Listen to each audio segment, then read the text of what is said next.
No, I didn't get it. I didn't get it.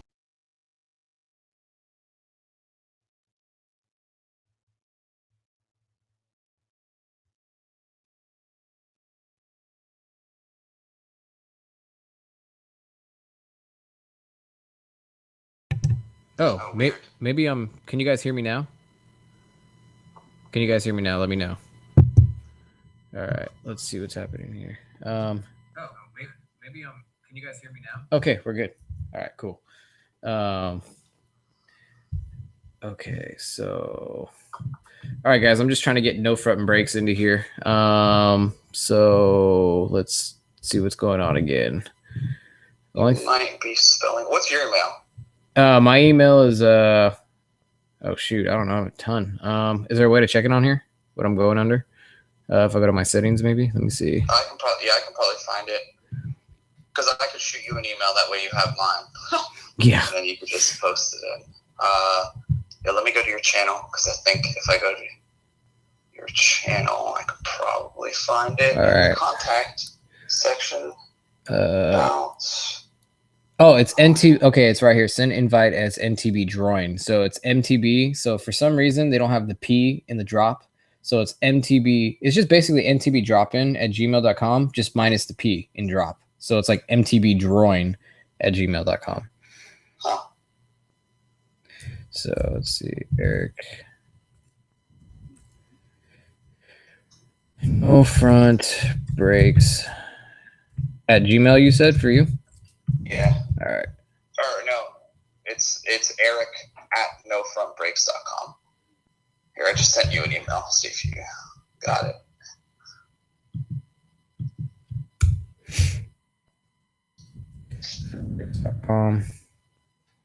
Oh, for some reason it's listening as Breyaz. Eric at Rakes. Rakes.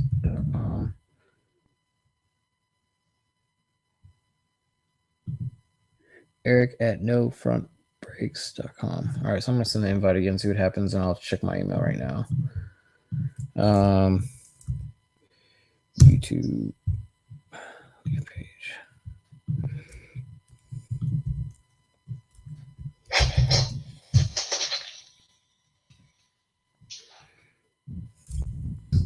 I'm like going to Google Maps. I'm freaking out right now.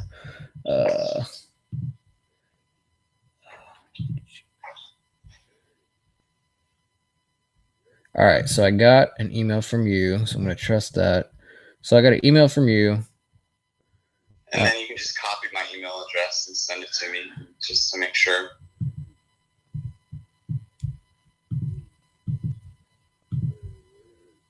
And you still haven't got nothing, huh? Nope. That is dumb. All right, let's see if this happens.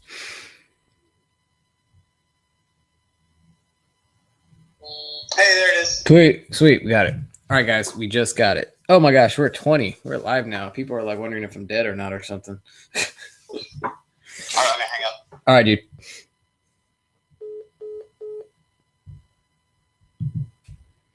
All right, I'm gonna hang up. All right, dude. Okay, so I gotta open up another window, find a new private window,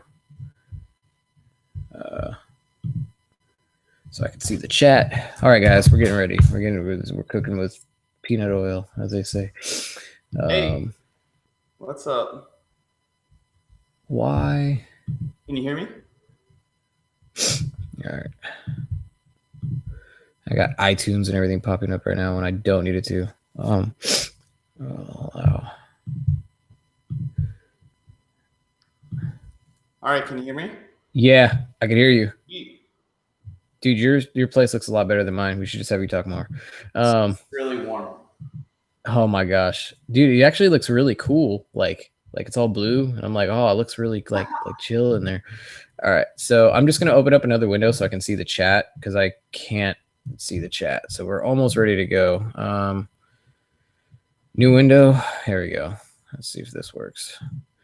Yeah, because I opened up a private window and it signed me out of everything. So I was like, no. My channel. That's what's cool about YouTube. I'm looking at your chat and I don't recognize a lot of the names in chat. Oh, really? Yeah, it's cool. That's cool. Everyone thinks that like all the mountain bike YouTubers all have a high overlap, but I really don't think that's the case. It's crazy.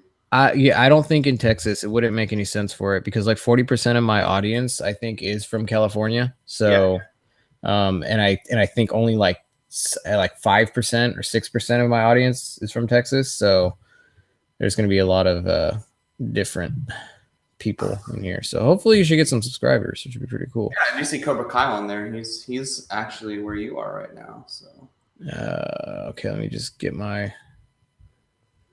Come on, where's the? All right, here's the chat. Now where's Google Hangouts? All right, I think we're almost there.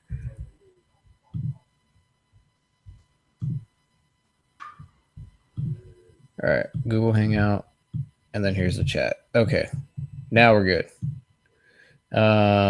Okay, guys, so I am here today, or not today, tonight, with Eric from No Front Brakes. So if you guys do not know who he is or have not subscribed to his channel, go check out his channel. Basically, I am here tonight to talk about Texas. I basically had to change up a lot of things in California, some unfortunate things that happened, and I'll share a little bit about that as time goes on. But basically, I'm in Texas now. I want to hear about the mountain bike scene. I want to know what's going on out here. I want to know what's going to be different from what I was used to in California. You know, it's going to be, I'm sure it's going to be like a culture shock of like mountain biking, you know, and because I'm used to like mountains, and like I am here in Texas right now and I can't find any mountains, but there's trees and like lush, growth, like woodsy areas everywhere. So I know there's trails around here. And I hear that there's a ton of trails around here. So I don't know, it's going to be different. So I guess, you know, Eric, why don't you tell? Well, first, before we dive into anything, why don't you tell everybody about yourself, what your channel's about, and what you're all about? Sure. Yeah. Hey, everybody. My name's Eric. I run No Front Brakes. And if you're new to my channel, it's because I have one hand. So I ride with a prosthetic arm, and I have a Santa Cruz high tower. And that's what I do. I just try to keep it positive and let people know that if you're tenacious and maybe a little bit stubborn, you can do whatever you put your mind to. So I just ride around here, Texas, locally mostly, and then I'll do trips. So I've been to Colorado and North Carolina, and just went to New Mexico a few weeks ago. So yeah, it's pretty cool. Awesome. I mean, so the whole, like, what happened? Like, you know, I mean, like the first, I don't think I know what happened with your injury and stuff like that. So I don't really know your story even. So like, oh yeah, I get, because I have tattoos and everything, I get a lot of, hey, well, you know, like what branch were you in? But I'm not military. I was just born this way. Oh, wow. And I had a prosthetic when I was a kid and did not like it.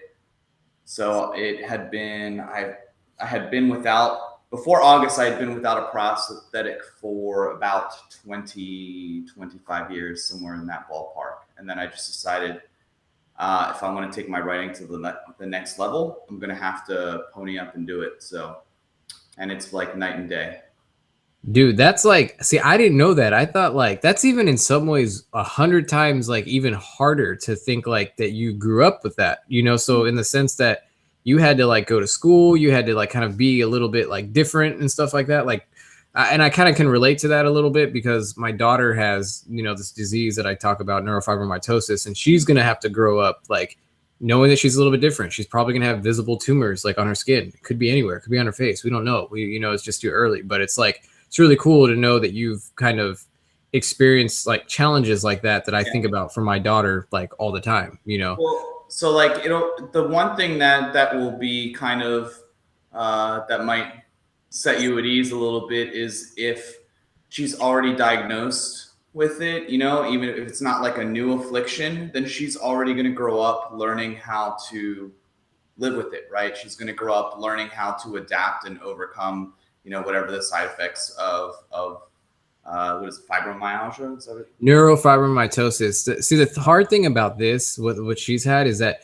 we don't know what's going to happen. Right now, she's a beautiful little girl. She looks at herself in the mirror, thinks that she's beautiful, and everyone tells her how beautiful it is because she's truly a beautiful little girl. Like, she's like, you know, above, I don't know, like above average when I look at children. I'm like, wow.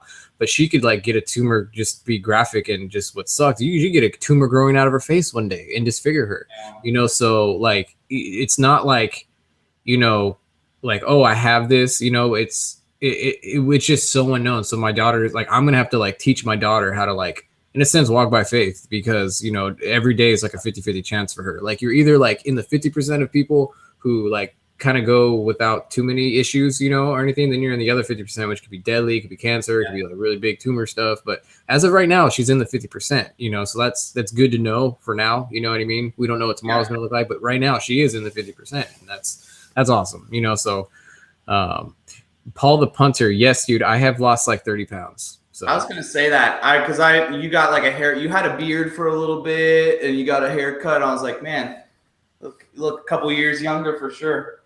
Yeah, I have I've always had a young face, I guess you could say. So immediately when I was going to cut the beard, but yeah, I've definitely lost a lot of weight. I've definitely have not. I've been getting my appetite back. It's just been one of those stresses of life that kind of takes everything away. So I guess, you know what? I'll let you guys know. I mean, it's like I just keep beating around the bush about it, just to be vague about it. Basically, the way I look at it is my wife had a past, and basically I feel like I married the woman who like escaped her past, and I feel like she just kind of fell back into it, and she ended up like just turning to me like a different person. Like, I almost don't even recognize the person that she's kind of become, and she's kind of like off on her own right now. And so, you know, nothing, you know, nothing's like in stone yet with us. You know, I'm still like, you know, I love her and everything. But right now I'm out here for my daughter, because my daughter's out here in Texas, and I was like, I'm not going to live away from my daughter. So basically came out here to Texas, and right now I'm like I'm basically now, you know, 50-50 custody with my daughter. So I am like taking care of her like half the time. I'm like a single parent now, basically. So a lot has happened. A lot of stuff has been going on. It was a sudden kind of a thing, but it was, you know, if you guys saw like some of my stresses and mental health and stuff, like, I don't know, it is what it is. And, you know, that's the thing with this YouTube stuff. It's reality, you know, and what's kind of cool is that you guys are going to be able to kind of like, I'm not a person to shy away from things. I will tell people what's going on, and I that motivates me to overcome, to give other people hope, to overcome difficult situations and stuff. So you know, it is what it is, you know. So but yeah, it's like, you know, with talking with Eric here, you know, he lost, you know, he's had his struggles, we've all had our struggles, and I think that's what's really cool about this YouTube thing, is that we can bring our struggles to the table, and we could like breathe strength into other people. It's like real life, you know. People sit there and watch movies, but like, let's do real life, you know. And I think people, when we come together as a community, you know, it strengthens, you know, everybody to hear their stories, you know, it's and everything and stuff like that. Like, one guy messaged me one time, and he was like, I lost my wife, and I'm a single parent now, and I am like a father of 2 kids, and one of my kids has like a disorder. I'm like, wow, you know. And he's like, in your channel, like, you know, gives me strength to get on my bike every day, to do positive stuff, you know. So it's kind of that whole thing, you know. And I know there's a stigma with relationships and stuff like that, you know, but I mean, people are people, and we can do everything we can to love people and to try to get them to, you know, want to, you know, work things out. But I mean, people are people, and people have inner desires. In fact, the matter is, me and my wife got married young. So, you know, that's kind of one of the things that happens with a lot of couples who marry really young. We married like in our, like, right when we turned 20. So there was a lot of stuff that we haven't experienced yet. So, you know, it's kind of one of those things. And I hope she finds what she's looking for. And hopefully, who knows, you know what I mean? Maybe she'll, you know what I mean, turn around and stuff like that. Because we do have our daughter. We do have her to take care of. And I really hope that the best for my daughter. Like, I am like, you know, my daughter needs both their parents. So, you know, but it is what it is. You know, you can't change people. But yeah, so I've been kind of I didn't know if I was going to go into that, and I'm sweating because I'm kind of nervous about that, also in revealing that, but also it's hot in here. So it's humid in Texas. Welcome to Texas. It's really hot. Yeah, I mean, I think you nailed it earlier where you said, you know, like all of us are broken in some way, right? And I think it's how you work with whatever situation that you've got going on and how you deal with it. And, you know, obviously having YouTube is a very personal thing, right?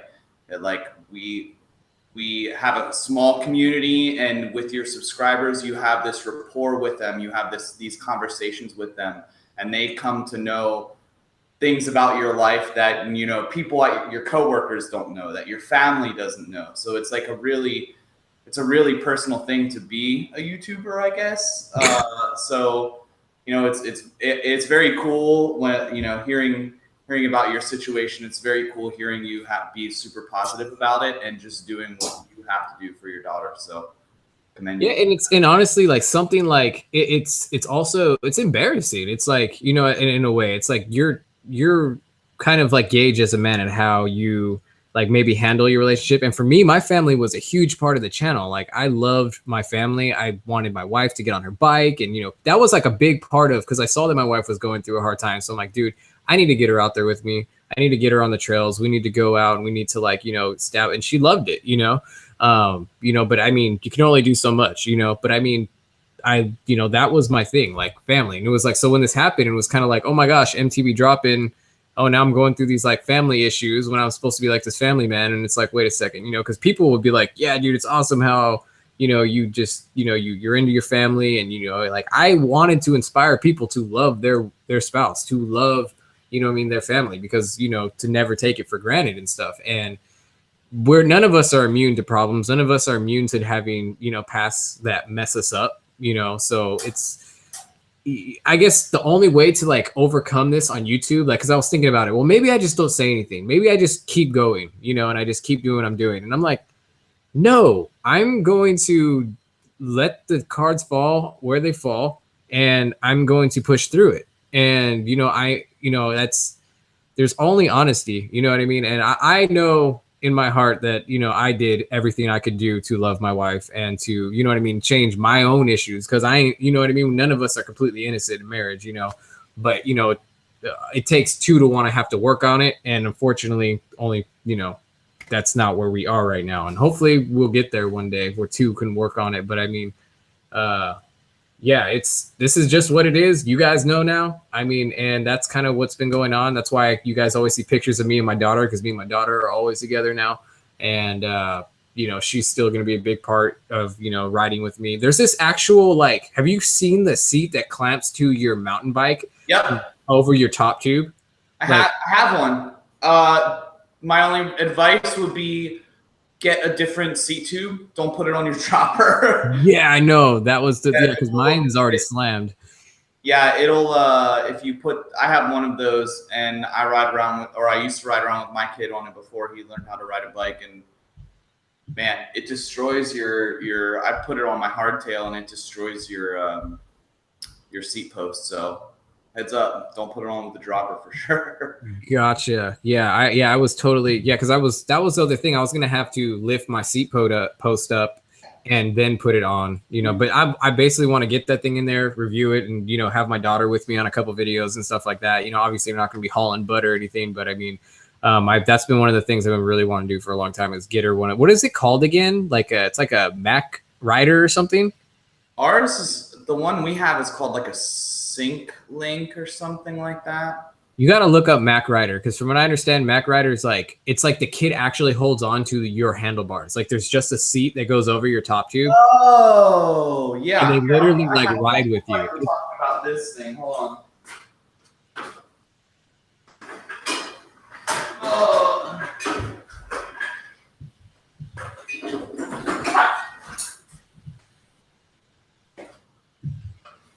I thought you were talking about one of these.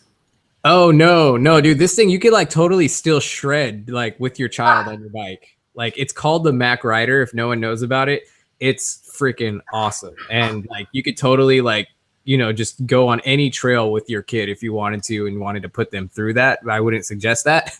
But I mean, it totally. Huh? Does it go on your top tube? Basically, there's a link that attaches to your headset, or your headset right here. And then there's a link that goes all the way down to your seat post. And there's basically a chair right here with like a place to put your feet on each side. And they just hold on to your handlebars like this, as you go. So I'm definitely going to be getting into that. Okay, with that also, thank you guys, by the way. I see a lot of like encouraging comments in the comment section. You guys have no idea how much I actually appreciate that. It's, like I said, it's hard stuff to talk about. So I really appreciate that. Why can I see the chat now? Okay, there we go. All right. So, okay. So one of the things I wanted to put out there real quick, guys, I really, now that I am kind of like a single parent half the time now, this stuff takes work. This stuff takes time. And I was just going to put it out there. Like, I want to keep doing this. I want to keep, inspiring you guys and all that stuff like that. So if you guys have not signed up to Patreon, all that stuff is going to feed me to get more of a reason to keep this thing going, because, I got to take care of a child now. I got to work, a little bit more and stuff like that. I got childcare and all these things. So I want to keep the channel going, and that's the goal. So I'm just putting out Patreon. I'm just being real. I'm sorry. But I mean, if this thing needs to keep going, and you guys do enjoy the content, like, think about that. Just $1, $2, anything. It all adds up. So just putting that out there. So anyway, let's get off of that. So now Texas. I'm in Texas, and so I was in California. So to me, like, California was like, you had mountains. It wasn't very hard to get elevation and look down and be like, wow, look at these amazing views, So I know Texas is a little bit different. So why don't you tell me, I guess, the positive points to Texas? So Texas, obviously, so you've noticed, is really different from California. So here we have a lot of ups and downs. The elevation change isn't like, you're not going to be climbing up a really big fire road and then descending for a half hour or whatever. So that doesn't exist anywhere that I know of in Texas. What about for 10 minutes? For 10 minutes, maybe. Okay, I could do 10 minutes. I'm trying to think of any descent. There are some places where you can descend for a bit, but I don't think it's anything for a long time. So there will be a lot of like punching down, like ups and downs. So it's all about learning how to carry momentum. It's really chunky here, lots of rock. So you really learn how to, I think your bike, you have a Recluse, right? I think that's like 140-ish travel. So that should be a pretty good amount of travel for here, where your bike will soak up a lot of that chunk, but won't really hurt you on the climbs at all. So is 5-6 minute descents even in the straight descents, even in the cards? Because I mean, I can live with that. Yeah, there's near you, there is a place called Flat Rock Ranch. And they have an enduro there every February or March, maybe. And there's a couple enduro runs that have descents. I'm trying to think of where else. There's a couple places that have descents for at least like 5-10 minutes. So that's good, because I mean, like, even my home trails, like, they would be like, the normal average trail when I was at my home trails was like maybe 4 minutes down, sometimes even a little less, just depending on how steep it was. I'm still, one of the things though, guys, I still will be going to California because all my family literally lives in California, and my daughter is very close with all my family. So, I mean, I'm still going to be flying out there, maybe even on maybe a few times a month. Not a few times a month, but every couple months, I'll probably get out there once or twice. And I'm still going to be riding in California. I'm still going to schedule stuff. I'm still going to get to do the California thing and get footage and videos and stuff from there, because I'm going to be going back and forth. I'm going to be taking my daughter to see her grandpa, her grandma, her aunts, her uncles, and all that stuff. Like, it was really hard for my daughter because it was like she had all her family down there, and, now they moved out here. And, well, now we're out here. So, I owe that to my daughter to make sure to get her out to all of them. So I will be going to California definitely quite a few times. So California and all that stuff like that, it's not going to be part of the channel anymore. So I will be probably flying my bike out there or just getting a demo or something like that from the tents, like when I get out there. So, yeah. Yeah, there's a couple recommendations in the comments. Pace Bend, that's a place where I've gone a few times on my channel. Reveille Peak Ranch is another one that's in Burnet, Texas. It's like an hour west of me, but there's some pretty good. Same.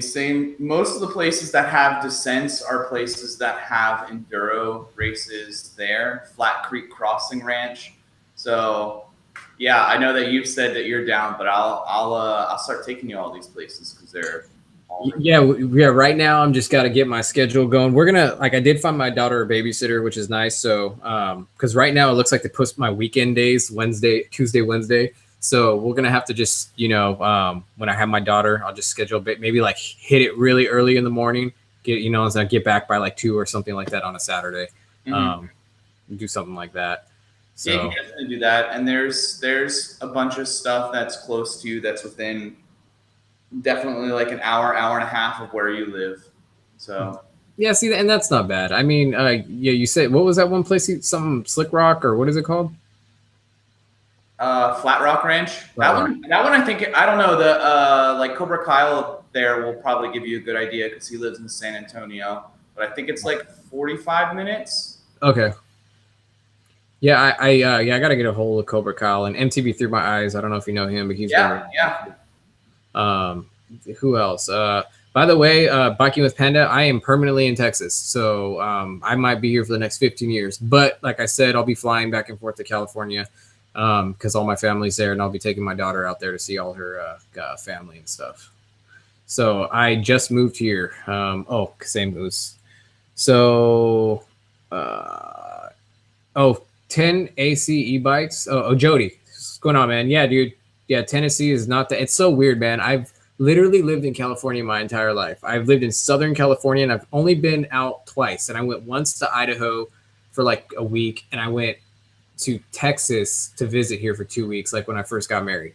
And other than that, I've been in Southern California my entire life. So it's so weird to think like, oh my gosh, I live on a different place in the United States. Like I border like all these different places that I've never bordered before. It's because it's so weird. Well, Bentonville is like 8 hours away. So what's Bentonville? Okay, so Bentonville is in Arkansas. It's on my bucket list. Is that Bobo's territory? What's that? Is that Bobo's territory? No, that's North Carolina. That's on the East Coast. But Arkansas is like above Texas and a little to the east. Okay. But so Bentonville's story is that it's where the Walton family lives, of Walmart fame. Oh, wow. And the grandsons of the guy that owns Walmart love mountain biking. Oh, wow. The Walton family was like, we're just going to pump millions and millions of dollars into mountain bike trails in the town. And it's literally turned into a vacation hotspot for mountain biking. It's the Walmart of mountain biking continents, or however you want to say that. That is crazy. Yeah, so they have like insane, like giant wooden features. They have like big gap jumps. They have a really good like dirt jump park. Yeah, their tourism industry is like just bumping now. So I'm planning. It's on my bucket list. I'm gonna go up there at some point. So I'll definitely. Yeah, let me know, man, because that's not 8 hours. Like I used to go to, like that's Mammoth for me. You know what I mean? So it's like all of a sudden in my vicinity now. Like that's crazy. Yeah, and there's an insane. They're always making new trails there and building new trails. There's like shuttle companies. One of my friends owns like a trail guide van company there that you just like, he'll say, oh, I'm going to take you to this spot. I'm going to take you to this spot. I'm going to take you over here. And I think it's like at the foot of the Ozark Mountains, which are in Arkansas. So yeah, okay. It's definitely a hot spot. I know like Alex and Seth have been there. I think Brian has been there as well. it looks super cool. Yeah, I've been watching some of I get what is it what's his name, BKXC. He's been doing some crazy stuff lately. Where did he go? Did he go to the UK or where did he go? Yeah, he was in the UK for like 2 weeks, I think, and then I don't know. I don't know where he's going next, to be honest. No, I don't know where he's going next, but I mean, that was crazy. You know, some of the stuff I was seeing out there. Scotland was amazing. Scotland is like now also on my bucket list, and we have McTrail Rider over there. So he's a pretty cool dude. He's the one that showed Brian around. So I'm kind of like wondering, is it like, because you said you knew a guy who was like really good, and from everything that I'm hearing, it sounds like it's tough to learn to become a good rider. Like I felt like I advanced so quickly because of my trails and everything like that, you know, out there. And I'm kind of wondering, like, is it possible to become a really good mountain biker in Texas and then take those skills to, like, let's say I want to go to Scotland now and like have them translate there, because it's like, you know, that's like techie stuff downhill, you know, and it's, you know, what do you think about that? So whenever I go to a place where there's a lot of elevation or I am climbing for a long time and descending for a long time, it's tough. But the one thing that I've learned from riding here is that technical, like chunky sections, I can do those here where they're not very steep. And now I can do them when I go somewhere and it's like really steep, I can just crush them, like just bomb down them. So that's one thing that I didn't think would translate elsewhere, but it's little chunky sections. You can really learn how to carry momentum here. So like there's a lot of places where you come to where you're climbing up a hill and then you bomb down this next section and then you have to keep going fast. Like you can't stop because you have to climb up this next section. So that translates really well. That no matter where you ride, like learning how to carry momentum, even if there's like a big rock roller feature, learning how to get your bike up over it and carry your momentum and go down the other side, like those kinds of skills translate well elsewhere. Heat. Right, so like Brian was saying when he was in the UK, he said that everyone was like, "Oh, it's super hot here. It's disgustingly hot," and I think it was like 60s or 70s. And I'm like, man, it's like high 90s, 100, low 100s here, and it's so humid, dude. You just have to learn how to ride early in the morning. I wasn't expecting the humidity. I don't know, when I came here to Texas last time, it must have been perfect weather for that 2 weeks, because when I got here, I was like, this is excruciating. Yeah, like, it can be muggy. But yo, long time no see, Tony. Hey, what's up, Justin Ramsey? Haven't seen you in a while, man. Yeah, dude, you're gonna have to watch the replay of this because I did talk about a lot and some very big updates, I guess you could say, or important ones, I guess, to the channel. If you're like you know, I know you, Justin, if you want to catch up on everything. I mean, like, you've been behind me for a while, dude. I think Justin is the first guy to ever super chat me. Yeah, he is. Justin Ramsey was the first guy. Oh, speak of the super chat, Walt Robinson, here's to us all who've been broken and fought through life's trials. Dude, thank you so much, Walt, man. That means like a crap ton, dude. Thanks a lot, man. Go into baby diapers. So I guess when it comes to Texas, I guess I'm really looking forward to, I guess, getting more of my, because, okay, so in California, it was all about technical chunk and being able to choose your lines and go fast, you know? Oh, you're gonna love it here then. You'll love that. That's what it's like here. Like there's a lot of technical chunk.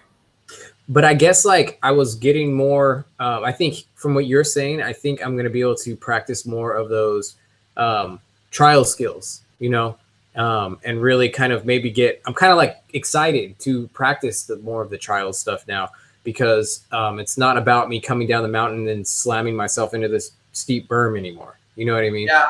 So like there is machine built stuff here. There is a lot of like, you know, like hand shovel packed berms and everything, but it's not like a bike park here, right? There's not a lot of stuff that's like you're gonna be on this swoopy, flowy, like fire road that then turns into this big berm, and then there's a really nice sculpted like tabletop. Like we don't have a whole lot of that. A lot of it here is just narrow single track that has a bunch of tree gates and a bunch of rocks. You know, at least I think it's going to be a lot of tree coverage, and I think that's something I didn't really get too much in California, and I think I might really enjoy that. What do you think? Yeah, and from the heat here, you'll notice that too. There's not tall trees. All the trees are like I can reach the top of them, and so the heat keeps the foliage really low, and so you'll be doing a lot of like maneuvering around trees. So there's a lot of tree gates. You'll see. Yeah, I mean, I guess I'm excited. I guess because I'm gonna be working more at the cross country. It sounds like too with everything here. So getting those, you know, I didn't really think much of cross country until I started listening to MTB podcast, and those guys are all about, you know, they're not all about cross country, but I mean they love cross country, and they kind of gave me a little bit of a love for it. You know, it's just you know, I'm hoping that it translates well on the videos. You know, I kind of think about that too. I'm like, I have amazing views sometimes on a lot of my videos, and I know that helps, you know, so I kind of wondered, I'm like, oh, okay, you know. Yeah. You know, yeah. So, but, you know, I don't know. So hopefully things will look a little bit interesting on video and stuff like that. I mean, how have you felt, you know, with all that and editing and all that stuff like that out here? Do you feel like everything looks the same, or do you feel like, you know, there's... It's the same. I mean, in the end, we're all filming on action cameras, and action cameras just flatten everything, you know, anyhow. So I don't really, there are places that have like scenic overlooks and that type of thing. I'm sure it's not like, you know, like mountaintops that you're used to, or that I've seen in like New Mexico, California, North Carolina. Yeah.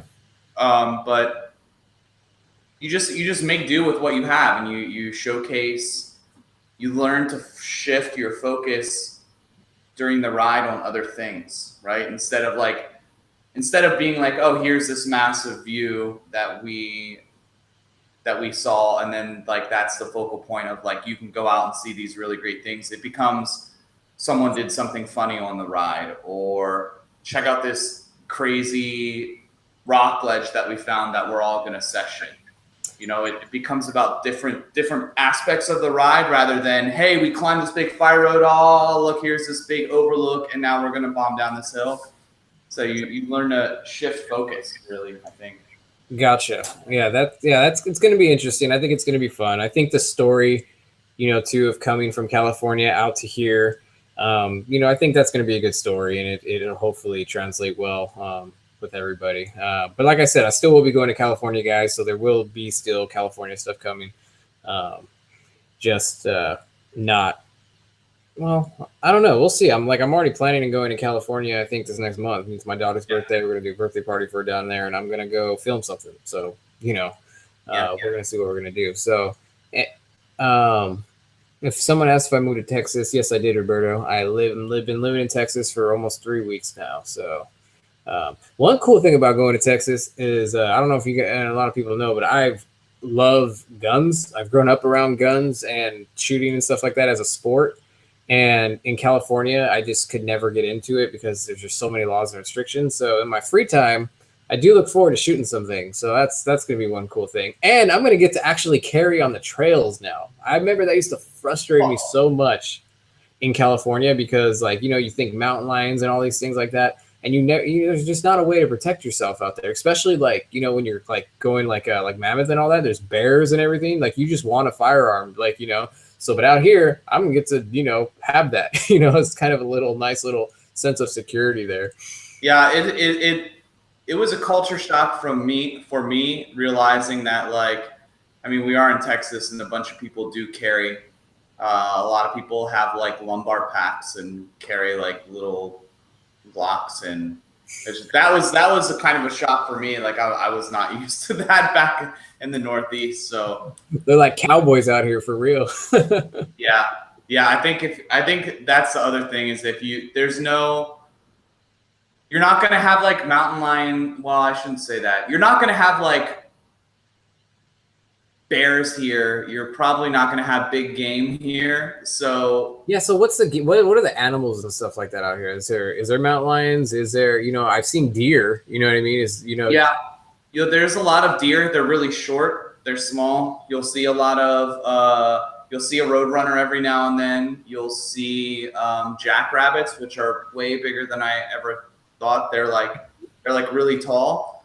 You'll see there's coyotes. You'll hear them if you ride at dusk. Trying to think. Coyotes usually don't, but what's I know there's snakes to worry about. That's the same thing in California. Diamondbacks. Yeah, like, you know, I've ran over 2 rattlesnakes last year. You know, I was okay. Like, they didn't strike or nothing. I just went straight over them.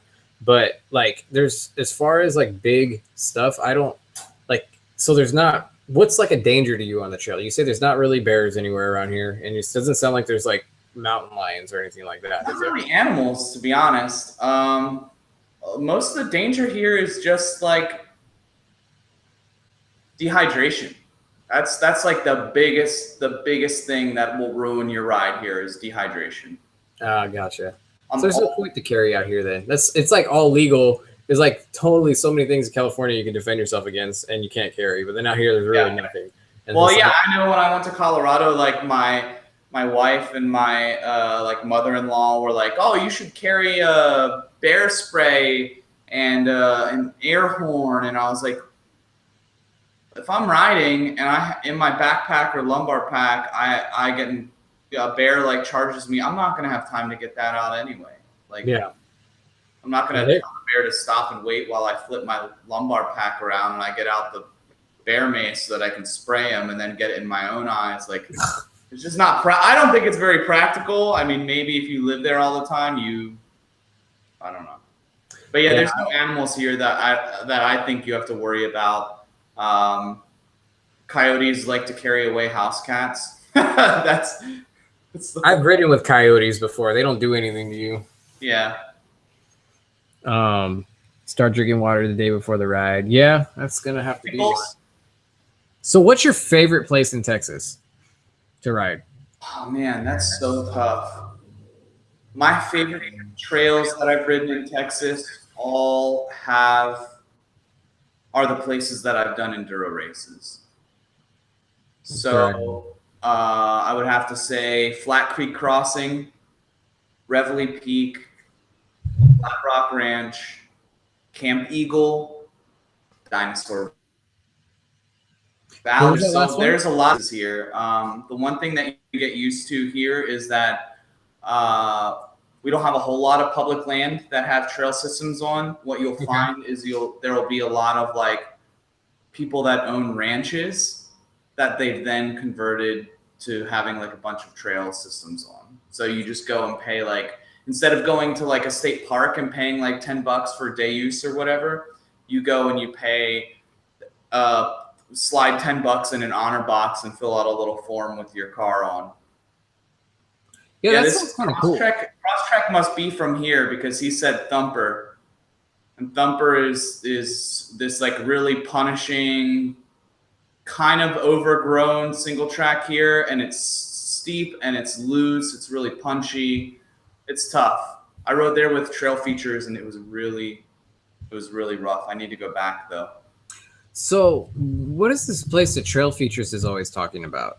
Because like he says, it's like the really amazing place to ride mountain bikes, and you know he was talking so highly of it. I didn't really care where it was or what it was when he was talking about it because I had no plans at the time to go to Texas. But now I'm like, wait, what was it? He's either talking of one of two places. If I know him, he's either talking about Flat Creek Crossing. I know that's his favorite place to go. That's a ranch where you pay a day use fee, and there's a bunch of like really cool runs there. Or Hill of Life, which he took me to, and it's fun. It's super fun. It's you basically start at the top of this hill.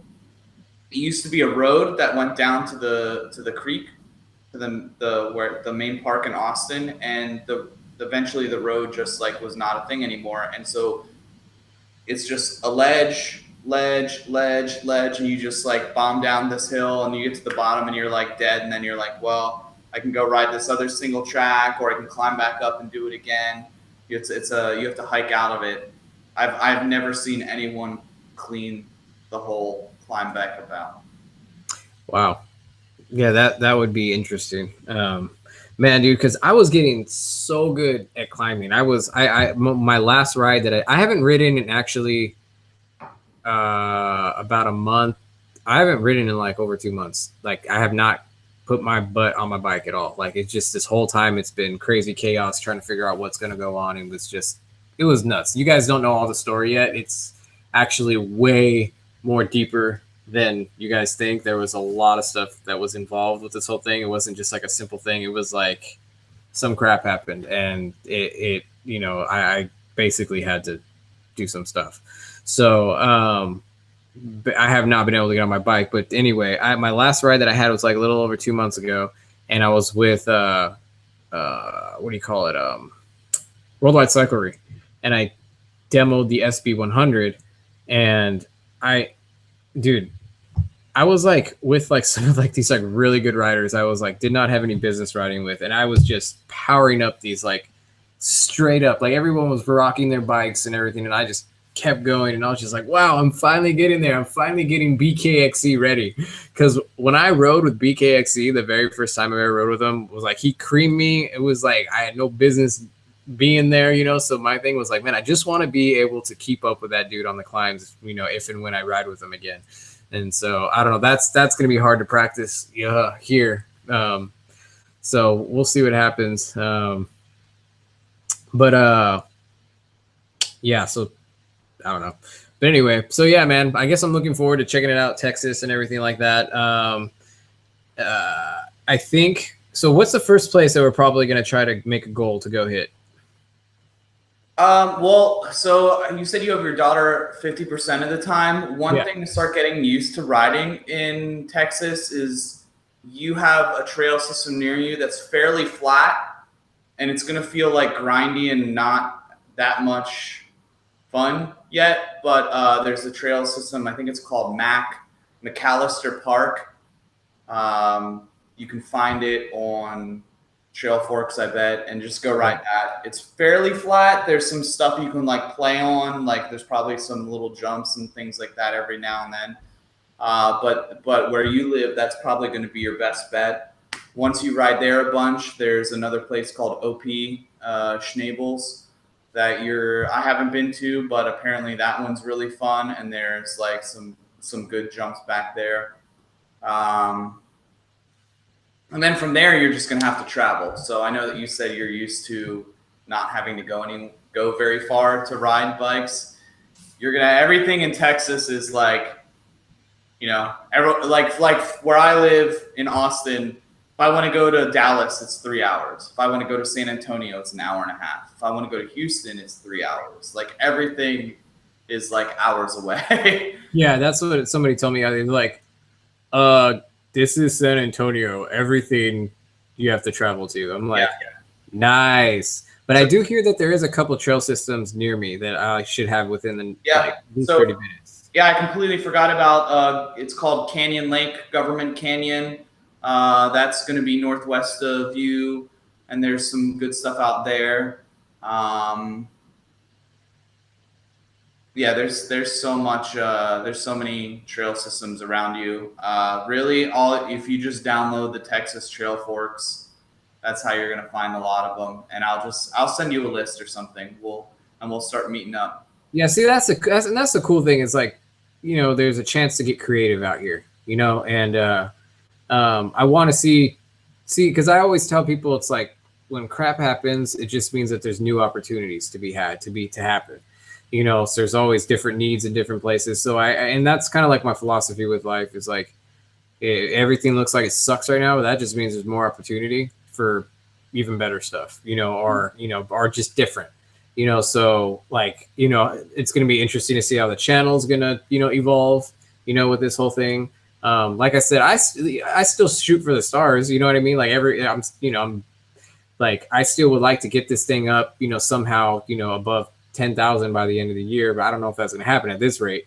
but I mean, like, it's possible. And, you know, I'm trying to get this thing to, you know, now that I'm like a single parent, you know, I was thinking about it, like, man, this could be another, if I can get this thing at least to generate $500 to $600, you know what I mean? Just like $500 to $600 a month, that would open up so much time, you know, for me to spend with my daughter and also to get out on the trails to get this thing going. Like at that point, it's a part-time job, you know, that, you know, especially out here in San Antonio, like Texas, like money goes so much further out here than it did in California. Yeah, I imagine that your rent is probably like a third of what it was out there.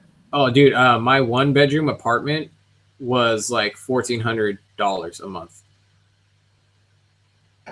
So, I mean, I just saw an apartment the other day for like $750, $650, and it was like 1 bedroom, and I was like, wow, it's like less than half.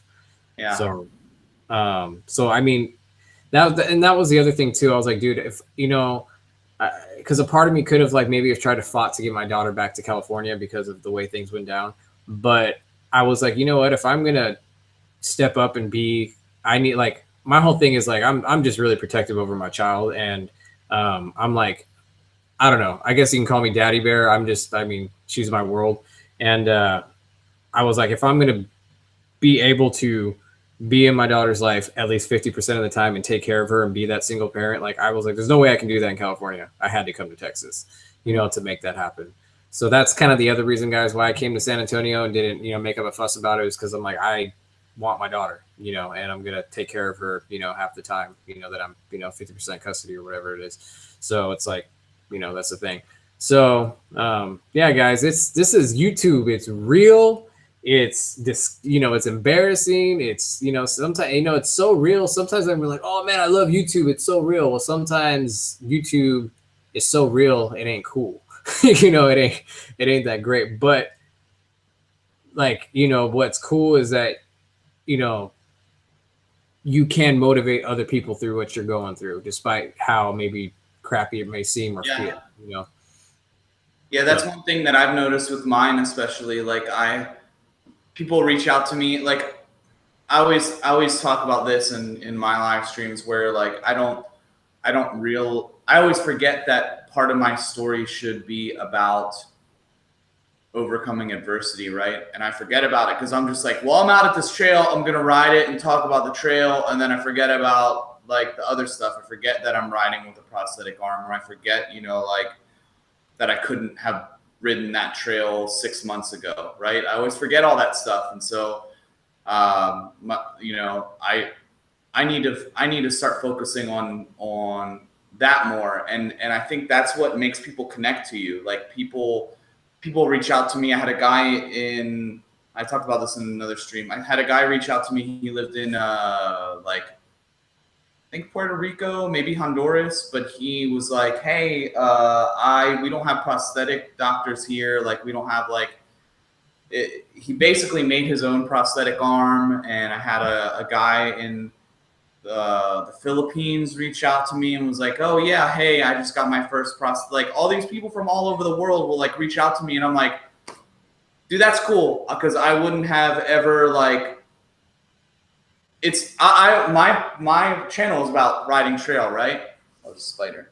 So my channel is about riding the trail. So I never even thought about that being like a major focal point. So when people reach out to you, and you'll probably have the same thing. You'll probably have people that are going through something similar, or have gone through something like that in the past, or just people that need, you know, a little like pick me up, and you being positive and going out and riding is gonna impact their lives in some way. So yeah, it's always about, you know, like my motto to the channel was like, stay strong and keep pedaling. And, you know, and that came about because I can't remember what it was, but some guy, yeah, I think it was that guy who, no, it wasn't. It was a guy who told me he lost his wife. It wasn't the guy. There was 2 people who told me they lost their wives. And one of the guys told me he lost his wife. And I was just like, man, what do I say? Like, I just wrote him back a message, and I'm like, wow. And I was just like, yeah, man, just stay strong and keep pedaling, man. And I was like, hey, you know, that's, you know, just whatever you're going through, you know, whatever, you know, comes your way, just do your best to stay strong. And just, you know what I mean? What's cool about the bike is that you have to put pressure down in order to get it to move. And as you do that, you're creating, you know, good feelings within your body, within your mind. And it's, you're just, in a sense, it's like a mental, like I'm moving forward despite my condition, despite how much I weigh right now, despite whatever my physical limitations are.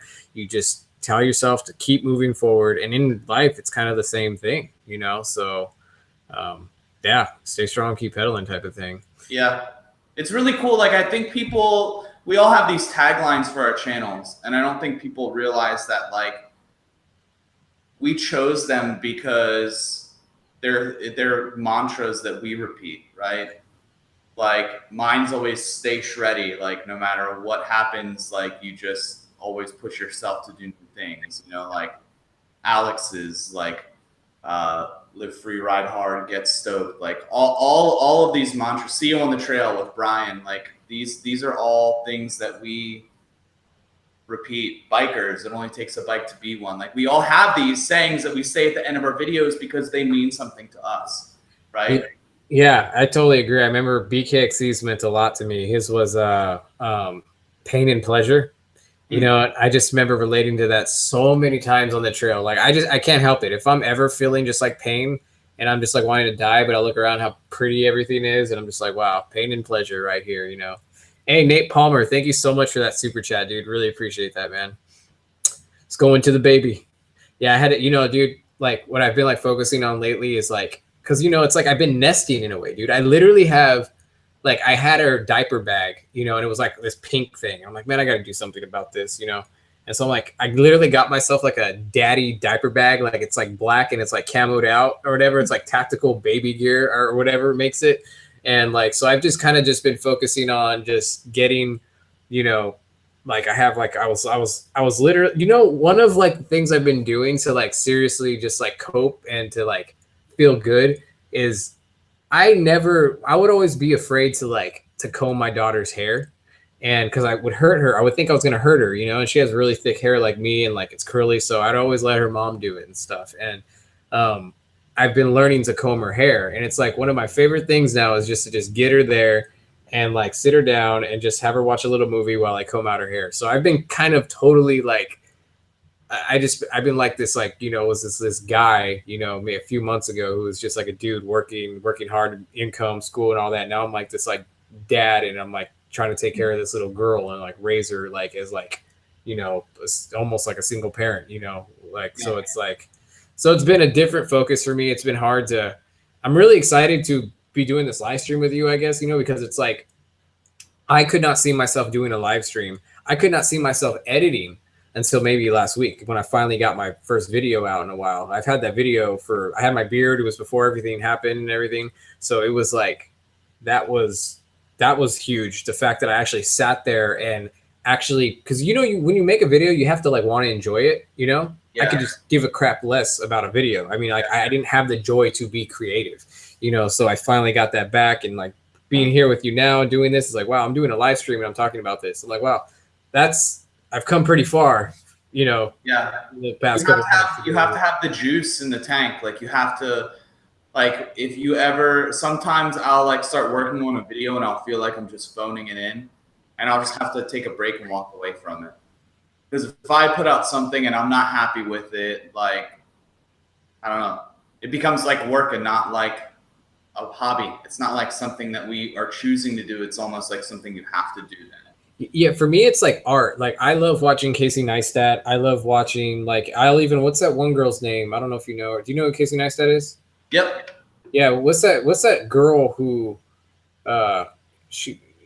she's like kind of like a Casey Neistat-ish person or whatever, but I like watching all these people. I like watching when they cut things, how they spice it together, the feel of their videos and stuff like that. And I like to create it. I like to watch a bunch of footage that I had that there's no beginning, there's no end. I mean, there's just footage, and then you make it into something. You know? I was talking with the guys that went to the bike park with me today, and we were talking about that, and I was telling them, you know, there's a difference between, not that I'm like some fantastic editor, like I'm not that good, but you start to develop your own like flair or personality or whatever with how you edit.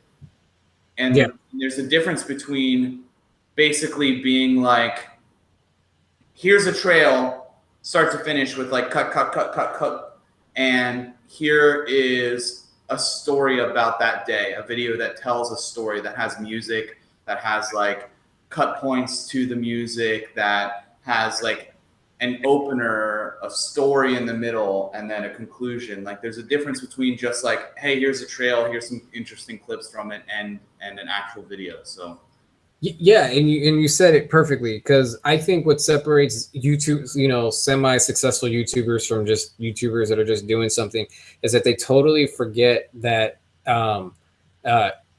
it's a story. If you're going to be a YouTuber, you are now, if you want to be a successful one, you got to be a storyteller, and not just like in your channel. You got to be a storyteller in every single video. And what's the story? What's the theme? What's the, you know, what's the beginning? You know, so like, what's the issue at hand? How are we working out that issue, and what's the conclusion of that? You know, so it's kind of like there's so much that goes on with just, if you love to tell stories, if you love to listen to stories, then you're gonna kind of naturally be able to kind of have a leg up on all of, you know, in a sense, the other competition. In a sense, you know, you know, there's a lot of good. I noticed, you know, there's a lot of good guys with potential. It's just that I think we're kind of flooded right now. So it's like, I think we're all trying to, you know, not all of us can be like Bobo and get access and go hang out with, no, let me say this. Not all of us are cool enough as Bobo to just be able to walk in to Seth's garage and act like he's just one of them. I'm like, I can never have the cojones, I guess, to go in there and do that and just be like, all right, guys, I'm starting this YouTube channel and now I'm one of you guys and I'm just going to just hang. So props to him. I have to say though, there's been, I know you've been unplugged for a little bit, but it's really cool to see like people that we've seen grow and now are taking it full time. Like Bobo just left his job to do YouTube full time. The Lone Ranger just he still might do photography, but he's now focusing on his channel full time. Eric, BCPOV, and his lady both quit their jobs and they're going to be traveling around in a van and doing YouTube full time. Like, what? That's so crazy that like I can't imagine like leaving my job and taking my family and packing them up and doing YouTube full time. Like, that's insane. So it's cool that other people have the opportunity to do that. Yeah, and it's cool that, you know, what's good about guys like Bobo is like he's like such a niche that he doesn't have to have that many subscribers, but if you go to look at his Patreon, the dude is like has supporters who just want to see his videos, and he's good at it, you know. And it's like I knew when Bobo started, like he was like at 400 subscribers when I found him, or like 300, and I was like at like 100 subscribers, and I looked at him as like, oh wow, look at this guy, he's got 400 subscribers. And then I was watching his videos and I was like, this guy is gonna be big.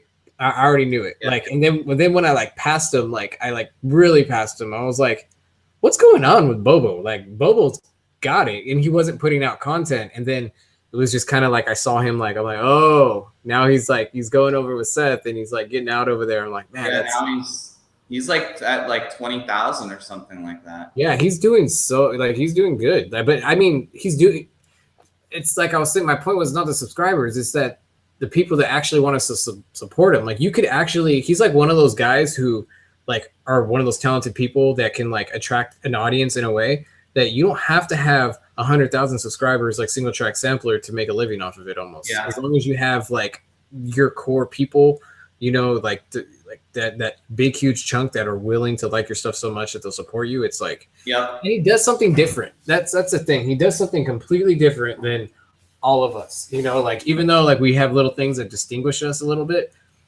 there's no one that does anything like Bobo. And I think that's why he got so much respect from, you know what I mean, those guys like Single Track Sampler and BKit, because anyone was doing anything different is Bobo, you know? Yeah. He's super funny. I rode with him when I was in North Carolina, and Bobo in video is exactly the same as Bobo when he's not recording. Yeah, I mean, yeah, Bobo, and you get that from his videos. Like, you don't get at all that this guy is completely different when you meet him. You know what I mean? He's just he's I mean, the one thing that I've been finding like super motivational lately is that I mean, a lot of people are like a lot of the big mountain bike YouTubers are really good. A lot of the full timers are really good riders, like, you know, like Brian, of course, and Seth and Alex. Like, everybody's really good. But a lot of us are just, we're not racing EWS. We're not racing World Cups. You know, we're not professional mountain bikers. We're YouTubers that happen to ride mountain bike, but it's not the other way around. And so that's super interesting to me. And it's really cool that people like Bobo who have, or Biker, they both have really loud personalities and they're super funny. And they're able, because of how their personalities are and their like editing skills, they're able to make their channel a thing, right? I think the person who's impressed me the most is Biker, because he said it. He doesn't give a crap about editing and like his videos and stuff. He just, you know, he's just Biker. Like, I think, I don't know. He said something like he just does what he does, and he doesn't know why people like his stuff or something is what he said. And but he has sold himself so well. Like, I'm a competitive person, so within me, I'm not gonna lie about it, there is a bit of jealousy when I see somebody do something where I was like, damn it, I wish I could do that, or I wish I had thought of that.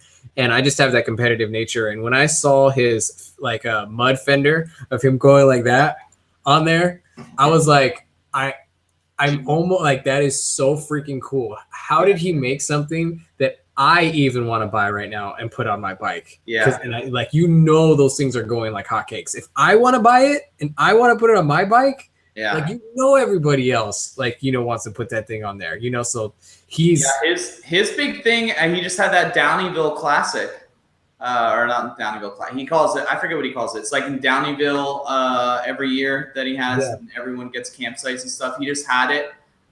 I am going to do my best to make it next year.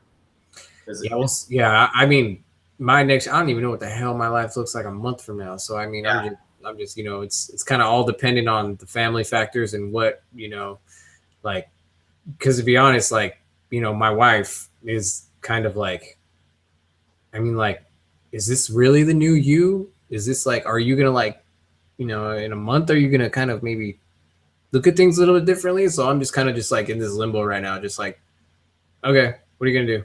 You know? Yeah. So yeah, so we'll see what my life looks like. So in like a month, I don't know why I went into that. Oh yeah, the Downeyville thing. So yeah, I was just tripping out of my own self-pity life again. But what do you call it? I'll take you around to places. We'll make a weekend of it. You just let me know when you're available, and we'll make it happen. Yeah, dude. I'm totally stoked on it. Like, I didn't know, honestly, I was thinking about it the other day. I'm like, if this channel survives, it's because of Eric. Because I honestly was like, what the crap am I going to do? I have no time to sit here and go out and look for trails again. Like, all my stuff was set up in California. I had everything going with the bike shops down there. And I just did not know if I had the time right now with everything with my daughter and transitioning, being this like single parent and stuff like that. Like, I was, you know, so I'm just like, wow, Eric, show me, let's just tell me where to go, man. Just point. Yeah, you would have figured, like, I have total faith in that you would have figured it out anyway, and you would have networked. And I mean, I see people in here that are your subscribers that I know from my channel, like Alden and Kyle, and like there's a couple other YouTubers, like Josh is in here now on MTB Adventures. So Crosstrack MTB lives here. So you would have figured it out, but yeah, I would have, you know, I'm totally down to show you around and take you to all my favorite spots. And I mean, that's all your California people will probably be seeing them for the first time. So that's super cool. Yeah, that's what I'm kind of excited about. You know, I have California all over, Southern California stuff all over my channel, even some Northern. And it's going to be really cool to have that, I guess, variety, I guess, you know, to the channel too, to kind of see I guess that's what it is. I'm interested to show the culture off down here. To see how it's different, you know, to show that there is like a culture, you know, in a sense, like show the Californians what it's like down here, and just get a different point of view on it. I think that's gonna be super sick. Let's see what. Oh, Daily MTB Rider is in the chat, man. Dude, he's the other one that blew up like crazy. Mm-hmm. He's as far as YouTubers go. Really good rider. Oh, dude. I know. I was like tripping out. I was like, that dude's like belongs with like the other guys, you know, he's really good. Texas needs its YouTubers. Out with Joe, in with the new. Right on, dude. Oh yeah, right. Yeah, because Joe left. So yeah, dude, it's so funny that he left and I came right in. Joe literally left last weekend, and I got in touch with you like 2 days afterwards, and I was like, what? Well, I guess I have another YouTuber friend here now. Dude, that's awesome. That's crazy. How long have we been going on this thing? On tonight's stream? Yeah. Probably like an hour. All right. I think, guys, so to recap, guys, MTBdropIN is now dropping into Texas, and we'll be here for a while. I probably will be living here for the duration of my life as long as my daughter's here. Well, till my daughter's 18, probably. So, but the thing is, I have a lot of family, all my daughter's grandparents, and I have all my family's in Southern California. So I'll be flying to California periodically, maybe even every other month, maybe every 2-3 months. So I'm still going to be riding down there. We're still going to get some California stuff and stuff along, maybe even some stuff on the way back. I was thinking maybe on a California trip, I might just stop by Moab, Utah, and finally, get in there, get a couple rides in, and then just get on the plane and hop to Texas, so even though it's like, it feels like I'm in Texas now, there's not that much, the riding's a little bit different, a little, maybe less variety, as you can say, like within a vicinity of an area. I was thinking about it, depending on how this goes and grows, like it's different opportunities with now that I'm going to be flying back and forth, and stuff like that. So that, I mean, like I could now maybe stop over a layover or something like that and just hop the plane the next day and get on and come over here, and I can get something. So this is going to be different. It's going to be a transition, but I mean, it's going to be kind of like, different stuff, and maybe even more of a variety of stuff than I had even in California. Cause I was kind of starting to get worried. I'm like, man, how much more can I do over here? I mean, I know there's a lot more in California. I know there was a lot more I haven't touched, but I mean, it was kind of getting to the point where I was like, what am I going to do? But Joe, okay. Anyway, guys, Eric is No Front Breaks, and he's out here, and you're in Austin, or where are you at exactly? Yep, I'm in Austin, so I'm like just north of you.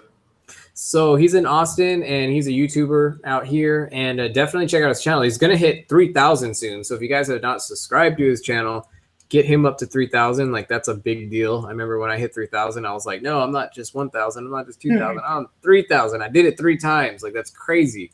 So definitely help him get there, and definitely check out his channel. Like, he really cares about his channel. Like, if you look at it, like, he's great with photo editing and all that stuff. And he's definitely is one of the guys I consider actually taking time to make his channel look good and actually cares about what he's doing. So, and he has a good story too with, he grew up with no arm. He was born like that, and he learned to ride a mountain bike and he hasn't let it hold him back. So he has that side story. So, Eric, anything you want to say or before we go? Just that, I know that, life happens, right? And so you probably didn't expect to be here, so quickly, or to be a Texanian, a Texas resident, a long-term Texas resident. But just from what I know of your channel, I know that you're going to do awesome. You're going to crush it. I know that, when you lived in California, you were working full-time, doing the channel, going to school, doing all these things and juggling. And I have the utmost faith that you're just going to continue that work ethic and you're going to crush it. So I'm so here. I'm looking forward to riding with you. Dude, I really, I really need that motivation right now. That's really cool, man. It's cool to see that, I don't know, just to be validated in the sense of, just because there was a lot of hard work put in, you know what I mean? And it almost feels like it's all for naught, but to hear that, hey, it's all not for naught. I made it happen. I can make it happen again. So, I mean, thank you for that motivation is what I'm trying to say. So, but I'll definitely, I'm going to get up into my room right now, so I won't call you after this, but definitely text me if you need anything. And let's try to get our dates coordinated within the next, few weeks or something like that. Might be 2 to 3 weeks. I'm going to, before we get our first session in, but maybe sooner. We'll see. So let's just continue to coordinate. Even if it's during the week, my mom is going to be here for the next 2 weeks, so things are going to be kind of crazy. But if I get a lot of vacation with my work. So even if you want to do something during the week, let me know. We can. Dude. Oh, okay, cool. See, because that's the thing. I'm like Tuesday, Wednesday right now. Yeah. Like off. This is what they're looking like giving me. So if we can plan something on a Tuesday or Wednesday. Oh, actually on a Tuesday. If we can plan something on a Tuesday, that would be good. Okay. So, but all right, I'll talk to you guys soon. And guys, Tony the MTB drop-in. Make sure to stay strong, keep pedaling. And guys, if you want to support the channel too, go over to Patreon. Need it more than ever. Got to keep this thing running. So, guys, I'll see you guys later. And Eric, thank you so much. Without you, this broadcast would not have happened because I don't know how to work Google Hangouts, and you made it happen. So thank you, sir. All right, man. I'll see you. Yeah.